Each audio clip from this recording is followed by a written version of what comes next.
Brasília acordou hoje com um problema que não estava no roteiro. A delação de Nicolás Maduro começou a vazar nos Estados Unidos.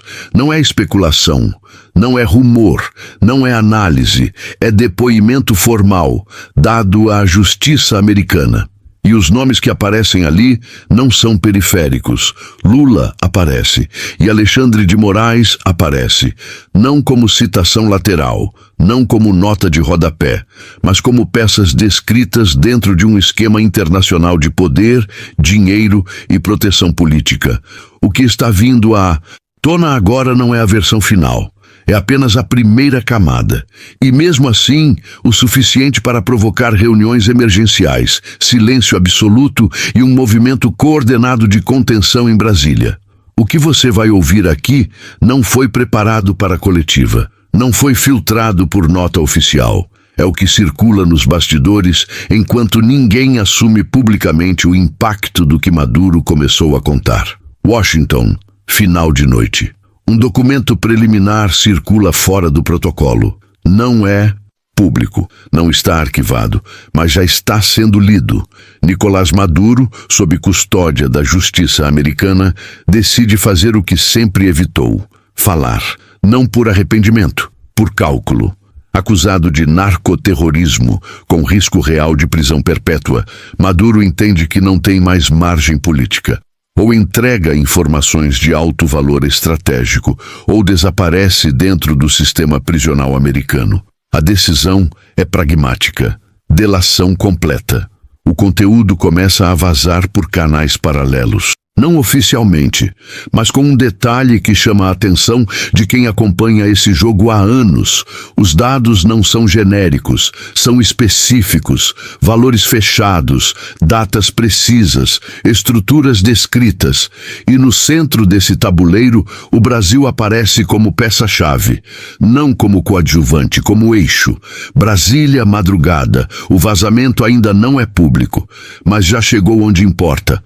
No Planalto, o nome de Lula aparece antes mesmo da íntegra do documento circular, não como suspeita, como citação direta.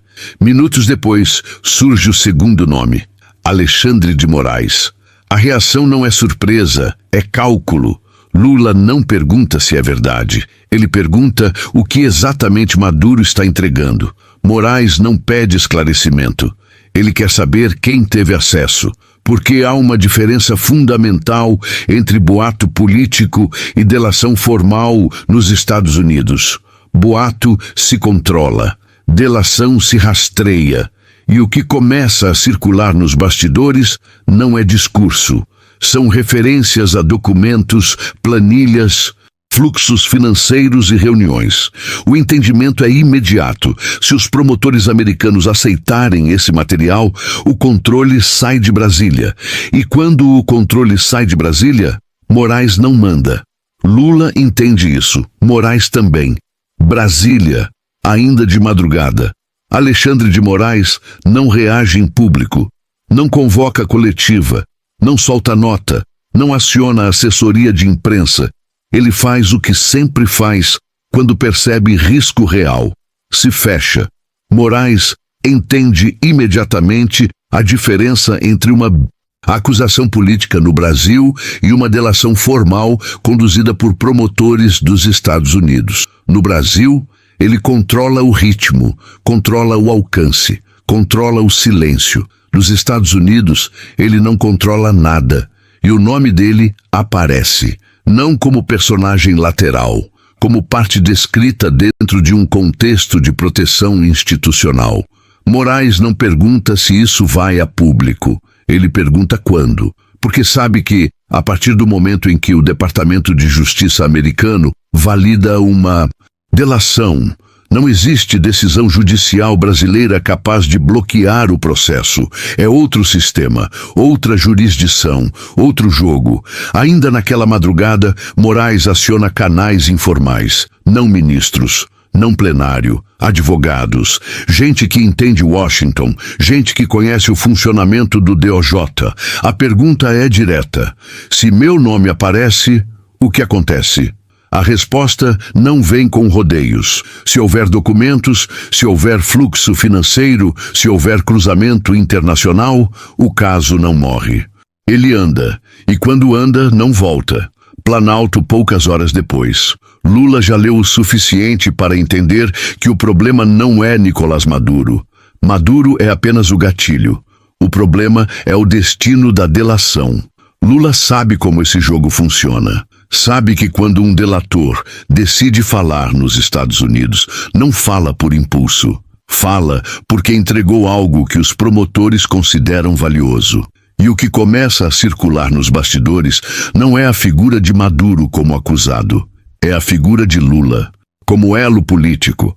Não como presidente em exercício, como operador histórico. O nome de Lula aparece de forma recorrente, não associado a um evento isolado, associado à estrutura. Estrutura de articulação, estrutura de financiamento, estrutura de proteção. Lula entende imediatamente o risco real. Se a narrativa se consolidar nos Estados Unidos, não será possível tratar isso como perseguição política interna. Não haverá STF, não haverá foro, não haverá nota que neutralize. Por isso, Lula não reage publicamente. Ele manda medir o alcance. Quer saber quem já teve acesso ao conteúdo. Quer saber se Trump já foi informado formalmente.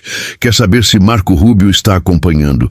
Porque se o eixo político americano entrar no caso, o Brasil deixa de ser o centro da decisão. E Lula sabe. Quando o centro sai de Brasília, o controle evapora. Washington, manhã seguinte. O nome de Donald Trump não aparece em nota, aparece em agenda. O material da delação de Nicolás Maduro não é tratado como escândalo midiático. É tratado como ativo estratégico. Trump não discute culpa, discute alavanca. Se o conteúdo é verificável, ele serve. Se é rastreável, ele escala. E o Brasil entra no radar não como aliado, mas como ponto de pressão. Marco Rubio é informado, não por coletiva, por briefing. O recado é simples. Há nomes brasileiros citados nominalmente. Há conexões financeiras internacionais. E há interesse direto dos Estados Unidos em manter o controle do processo. Trump entende o valor político disso. Não é sobre Maduro. É sobre quem Maduro entrega. E quando Lula e Alexandre de Moraes passam a circular nos relatórios preliminares, o caso deixa de ser latino-americano e vira bilateral. A leitura em Washington é pragmática. Se o Brasil cooperar, o ruído diminui. Se resistir, o custo aumenta. Sanções, investigações paralelas, isolamento institucional. Nada precisa ser anunciado. Basta deixar correr. Trump sabe que nesse jogo o silêncio pressiona mais que o ataque aberto e o silêncio começa a ser usado. Brasília, 2 dias depois. Pela primeira vez desde o início da crise, Alexandre de Moraes não dobra a aposta. O tema não é político, não é jurídico, é físico. A cela da Polícia Federal, onde Jair Bolsonaro está detido, entra no debate interno. Não por denúncia pública, por pressão externa. O relatório da inspeção solicitada após sinalização de Donald Trump circula de forma restrita. Não vira manchete, mas chega onde importa. A conclusão é seca, ambiente inadequado para permanência prolongada, umidade, isolamento excessivo, falta de ventilação adequada, limitação física incompatível com o quadro clínico. Pela primeira vez, Moraes não contesta. Ele admite, em despacho técnico, que a cela da PF não é adequada. Não usa a palavra desumana, mas também não usa mais regular. É o primeiro passo para trás. A solução apresentada não é liberdade, é transferência, papudinha, um espaço maior, condições formais, menos simbolismo político. Moraes sabe exatamente o que isso significa. Não é um gesto humanitário isolado, é um sinal de que a pressão deixou de ser retórica e começou a produzir efeitos concretos. Lula entende imediatamente a leitura externa. Trump não pediu publicamente a transferência. Mas ela aconteceu. E em política internacional, coincidências não existem. A mudança de cela não resolve o problema, mas revela algo muito mais grave para o sistema. Moraes sentiu. Washington não reage em público. Não há nota, não há postagem, não há declaração de Trump. Mas o movimento é registrado. A transferência de Jair Bolsonaro da cela da Polícia Federal para a Papudinha não passa despercebida. Para Trump, não importa o discurso jurídico, importa o fato. Algo mudou. Até então, todas as decisões de Alexandre de Moraes seguiam uma lógica de avanço contínuo, sempre para frente, sempre dobrando a aposta. Pela primeira vez, isso não acontece. O sistema brasileiro ajusta o passo, não por convicção interna, por pressão externa. Em relatórios internos, a leitura é objetiva. A inspeção produziu efeito, não efeito midiático, efeito institucional. Trump não interpreta a transferência como gesto humanitário. Interpreta como admissão tácita de que o ponto anterior não se sustentava sob observação internacional. E quando um sistema admite isso uma vez, admite que pode admitir de novo. Lula entende a gravidade, porque a partir desse momento, o tema deixa de ser apenas Bolsonaro, passa a ser credibilidade institucional do Brasil diante dos Estados Unidos. Moraes também entende. O recuo não resolve o problema, mas cria um precedente, e precedentes em disputas de poder são convites para a próxima pressão. Planalto 3:17. Lula não dorme. O celular vibra mais de uma vez. Não é um assessor, não é um ministro comum. É gente do núcleo duro. A mensagem é curta e direta. O vazamento escalou. Não vazou um trecho. Vazou estrutura. Vazou nomes. Vazou contexto. E o nome de Lula aparece de novo. Lula lê e entende o risco real com uma frieza que não é calma. É medo organizado. Porque vazamento no Brasil ele administra. Ele compra tempo. Ele muda a pauta, ele ocupa a manchete com outra crise. Mas vazamento com origem nos Estados Unidos, ligado à delação de Nicolás Maduro, ele não controla. Lula sabe como isso funciona. Quando o DOJ entra, o processo não depende de Brasília. Depende de validação técnica, cruzamento bancário, cadeia de custódia e cooperação internacional. E se esse material for considerado minimamente consistente, o efeito não é só jurídico, é político. O tabuleiro muda porque muda a posição de quem manda. Lula chama reunião emergencial, não para discutir narrativa, para discutir sobrevivência. O que mais desespera Lula não é a citação em si, é o tipo de citação. Não é Maduro acusou Lula. É Maduro descreveu um mecanismo com datas, canais, rotas, nomes e ligações. Lula entende o impacto imediato. Se a história colar, ele não vira alvo de oposição. Ele vira alvo de sistema internacional. E Lula sabe que nessa arena o discurso de soberania não segura. Segura por um dia, talvez por 2. Mas não segura quando Trump e Marco Rubio decidem tratar isso como um instrumento de pressão. Lula já sente o cheiro do pior cenário, a delação de Maduro ser usada como alavanca para enquadrar o Brasil. Não com tanque, com comércio, com bancos, com sanções, com cooperação judicial. Lula olha para o lado e entende o que está em jogo. Se isso cresce, ele não perde só imagem. Ele perde capacidade de governar, porque o Congresso muda de humor, o STF muda de postura, a imprensa muda de tom e o sistema muda de cálculo. Lula sabe como funciona. Quando o custo de proteger alguém fica alto demais, o sistema escolhe, salva a instituição e entrega o homem. E Lula não quer ser o homem entregue. Por isso o desespero não é teatral, é estratégico. Lula Começa a fazer a pergunta que ele evita fazer em público, mas faz no bastidor. O que Maduro ainda não falou, porque a primeira parte já mexeu no tabuleiro. A segunda parte pode virar a mesa. O clima em Brasília muda de patamar. Até aqui, o medo era reputacional. Agora passa a ser existencial. Fontes que acompanham os depoimentos afirmam que Nicolás Maduro foi além. Não ficou apenas em financiamento, articulação ou proteção política. Segundo esses relatos, Maduro afirmou em delação que não houve lisura no processo eleitoral brasileiro de 2022.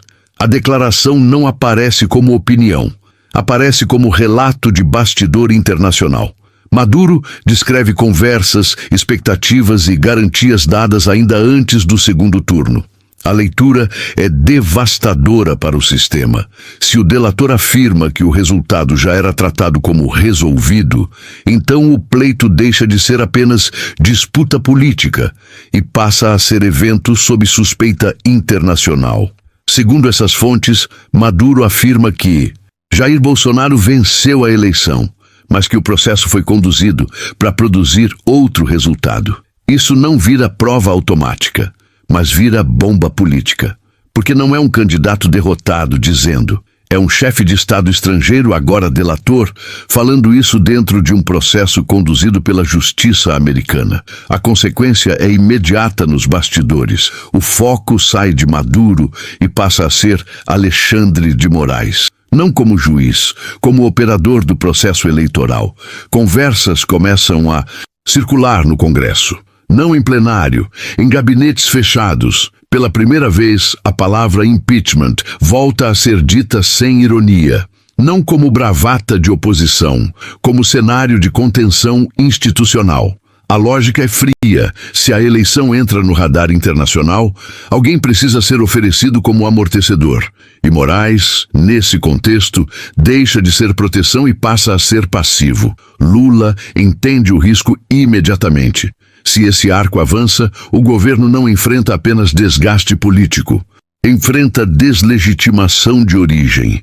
E é por isso que o silêncio aumenta. Porque agora, qualquer palavra mal colocada pode ser usada fora do Brasil como peça de um processo que ninguém em Brasília controla mais. Brasília, STF, fim de tarde.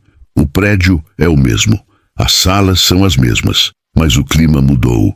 Até poucos dias antes, Alexandre de Moraes era tratado como eixo. Agora, passa a ser tratado como risco.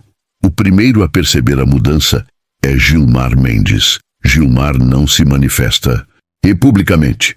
Não compra briga aberta, mas começa a se descolar. Em conversas reservadas, o tom muda. Onde antes havia defesa institucional, agora há distância calculada.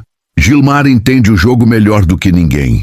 Quando um ministro começa a aparecer em delação estrangeira, o problema deixa de ser jurídico e passa a ser reputacional sistêmico. Gilmar não quer seu nome associado a um processo que possa ganhar tração fora do Brasil. E quando percebe que Trump e Washington estão observando, ele dá um passo lateral. Dias Toffoli vai pelo mesmo caminho. Toffoli sente primeiro o cheiro de isolamento. Ele sabe que, se o eixo Moraes cair, qualquer ministro que pareça colado demais pode ser puxado junto. Em conversas discretas, Toffoli passa a repetir a mesma frase. Cada um responde por seus atos. Não é ataque, é autodefesa. Carmen Lúcia é ainda mais direta. Ela não entra no mérito, não discute delação, mas faz questão de marcar posição institucional. Em reuniões internas, reforça que decisões eleitorais precisam ser vistas como atos do tribunal, não de um ministro específico. É um recado claro. Se houver desgaste, ela não aceitará carregar sozinha. O STF, que por anos funcionou como bloco,